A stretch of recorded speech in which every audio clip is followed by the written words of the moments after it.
Hi friends, எல்லோரும் எப்படி இருக்கீங்க? இன்றைக்கி ஒரு சூப்பர் அண்ட் ஹெல்தி அதே மாதிரி டேஸ்டியான ஒரு டிஷ்ஷோடு தாங்க வந்திருக்கேன். நம்ம எல்லோரும் இப்போ டயட்டில் இருக்கணும் அப்படின்னாலே காமனாக சில ஃபுட்ஸை எடுத்துப்போம். அதில் ஒன் ஆஃப் த ஃபுட் பார்த்திங்கன்னா ஓட்ஸ் தான். அந்த ஓட்ஸை ரிப்பீட்டடாக ஒரே மாதிரி செஞ்சு சாப்பிட்றதுக்கு டிஃப்ரெண்ட்டாக செஞ்சு சாப்பிடுங்க, அழுக்காமல் இருக்கும். அந்த மாதிரி ஒரு டிஷ் தாங்க இன்றைக்கி. ஓட்ஸில் சூப்பராக ஒரு தோசை எப்படி பண்ணுறதுன்னு சொல்லி கொடுக்குறேன் வாங்க. இந்த டம்ளரில் 4 டம்ளர் ஓட்ஸ் எடுத்துக்கிறேங்க. உங்களுக்கு எவ்வளோ வேணுமோ நீங்கள் அந்த அளவுக்கு எடுத்துக்கோங்க. நான் 4 டம்ளர் அளவுக்கு எடுத்துக்க போகிறேன். இதில் தண்ணியோட அளவு பார்த்திங்கன்னா 1 டம்ளருக்கு 1 டம்ளர் தண்ணி அந்த மாதிரிங்க. இப்போ 4 டம்ளர் நான் எடுத்திருக்கேங்கிறனால 4 டம்ளர் தண்ணி ஆட் பண்ணிக்க போகிறேன். பாருங்கள், ஓட்ஸ் நீங்கள் எந்த டைப் ஆஃப் ஓட்ஸ் வச்சுருந்தாலும் பிரச்சனை இல்லை, அதே நீங்கள் எடுத்துக்கலாம்.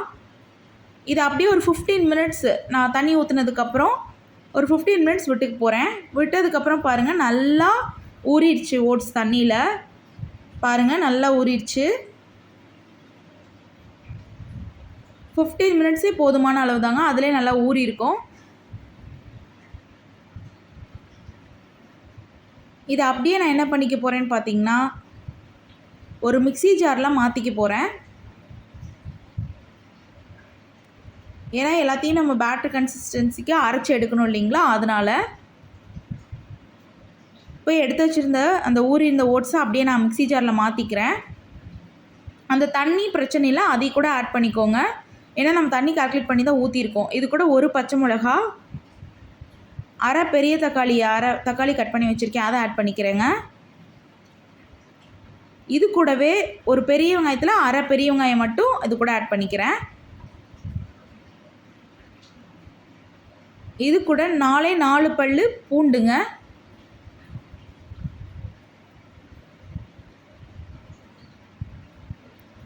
இப்போது இஞ்சி கொஞ்சமாக ஆட் பண்ணிக்கிறேன்.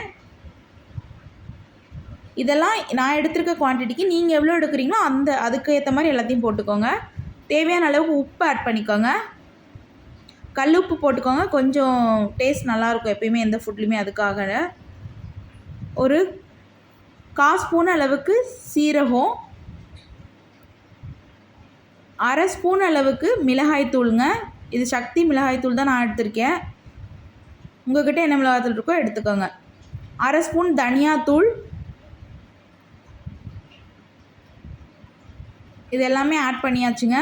இப்போது நமக்கு ஒரே வேலை மிக்ஸி ஜாரை க்ளோஸ் பண்ணிட்டு நல்லா பேட்டர் கன்சிஸ்டன்சிக்கு இந்த மாதிரி அரைச்சி எடுத்துக்கணும். பாருங்கள், இந்த அளவுக்கு நான் அரைச்சி எடுத்துட்டேன். எந்த ஒரு இதுவுமே ஓட்ஸுமே தட்டுப்படல.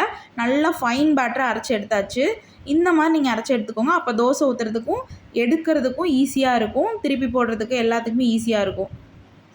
அதே மாதிரி சாஃப்டாக இருக்கும் சாப்பிடும் போது. இதை அப்படியே ஒரு வெசலில் மாற்றிக்கலாம் பேட்டரை. பாருங்கள், 4 டம்ளர் தான் போட்டேன், நல்லாவே நமக்கு பேட்டர் கிடச்சிருக்கு. இப்போது கல்லை சூடு பண்ணிவிட்டு ஆஸ் யூஷுவல் எப்பயும் எப்படி தோசை ஊற்றுப்போமோ அதே மாதிரி தாங்க ஊற்றிட்டு, உங்களுக்கு நெய் வேணுன்னா நெய், இல்லைனா எண்ணெய். நான் எண்ணெய் தாங்க போட்டுக்கிட்டேன். பாருங்கள், ஒரு பக்கம் வெந்ததுக்கப்புறம் இன்னொரு பக்கம் திருப்பி போட்டிருக்கேன். இது வேகிறதுக்கு வந்திங்கன்னா ஒரு கோதுமை தோசைக்கு கொஞ்சம் லேட்டாக வேகும் இல்லைங்களா, அந்த டைம் இருந்தால் போதும். இப்போ திருப்பி போட்டுக்கோங்க. இந்த கோல்டன் ப்ரௌனுக்கு வந்தால் எடுத்துடலாம். ட்ரஸ்ட் மீ ஃப்ரெண்ட்ஸ், சூப்பராக இருக்கும். அடை தோசை தோற்று போயிடும். உண்மையாலுமே ஓட்ஸை அப்படியே ரிப்பீட்டடாக சாப்பிடாதீங்க, அதுக்கு பதிலாக இந்த மாதிரி கூட செஞ்சு சாப்பிடுங்க. பாருங்கள், நல்லா வெந்துருச்சு 2 சைடுமே. இந்த கோல்டன் ப்ரௌனுக்கு வந்துருச்சுன்னா நம்ம எடுத்துக்கலாம், ப்ராப்ளம் இல்லை. நான் இன்றைக்கி முட்டை குழம்பு வச்சுருந்தேன். ஸோ முட்டை குழம்போடு எடுத்து சர்வ் பண்ணேன். சூப்பராக இருந்துச்சு. கண்டிப்பாக நீங்களும் ட்ரை பண்ணுங்கள். ட்ரை பண்ணிட்டு எப்படி இருந்துச்சுங்கிறத கண்டிப்பாக கமெண்டில் சொல்லுங்கள். முக்கியமாக வீடியோவை ஷேர் அண்ட் சப்ஸ்கிரைப் பண்ணுங்கள் ஃப்ரெண்ட்ஸ். லைக் பண்ணுங்கள், கமெண்ட் பண்ணுங்கள். முக்கியமாக சப்ஸ்கிரைப் பண்ணுங்கள். எப்படி இருந்துச்சுங்கிறத செஞ்சுட்டு கமெண்ட் சொல்லுங்கள். தேங்க்யூ.